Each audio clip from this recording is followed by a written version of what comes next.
And just like skimming a little bit more through that interview that Joe Hisaishi just did. It talks a lot about like his minimalist philosophy.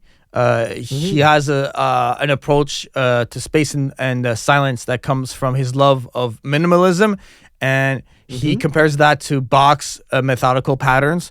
Okay, I can see that. That speaks a lot to the whole like intense and then silence spectrum thing that we mentioned in episode 1, right? He said that. So the spaces between notes are as important as the notes themselves. Absolutely. Specifically, more important in any other. This is where it's the most important, in my opinion, than any other Ghibli film. See, I didn't know that Hisaishi was into Bach that much. Same. I didn't make the correlation, weirdly enough. But it makes sense. One thing about Bach is that, he wasn't really known like that during his life. Hisaishi has some kind of, traction. People know who he is within his sphere. But I really hope that, for say in 100, 200 years, Hisaishi could have the same effect as Bach. Right.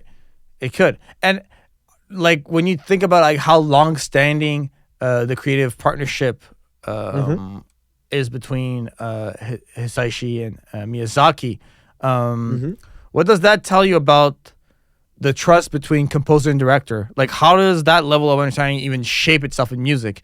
To me, it's like it's not even like a collaboration anymore. It's two artists who spent like decades learning each other's creative language, and by Princess Mononoke, they don't need the words anymore. Like, it's just music and image speak as the one media piece. Yeah, I'm just gonna finish on my last point. Of course. The reason why I would love Hisaishi to have the same kind of reputation Bach currently has in about, for say, 150 to 200 years. Yeah. Is that just imagine the quality of classical music this would bring. Yeah. It would be crazy. But to elaborate on the point you just talked about, I think that both of them are really perfectionists and masters of their own craft, and they both know it. Absolutely. None of them would be better off replaced by someone else. No. In Ghibli. In no way, shape, or form. Completely agree with that. I go into these podcasts trying to like have disagreements so we can have like conversation that like breaks apart into other subsections of conversation. You're making this really hard for me. I understand. You speak a lot of common sense to me right now with your takes. Thank you. I appreciate it. Of course. But, yeah, go ahead. I forgot my idea. Oh, no stress. It happens to everybody. Say on the next episode. That's fine. I wanted to finish here. I feel like I'm gonna closing here.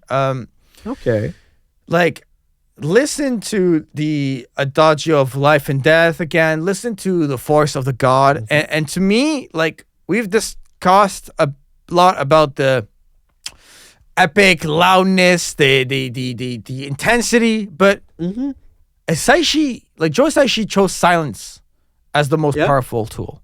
And in doing so, he created one of anime cinema's most complete musical worlds. And so I usually like just give my thoughts. I'm going to give a challenge to the listener here. If you came across this podcast, re-listen to The Forest of the God, re-listen to Adagio of Life, and listen to what's not there. What's absent. That's a great point. What the soundtrack that I originally called Wall to Wall as my first descriptor closes as for me.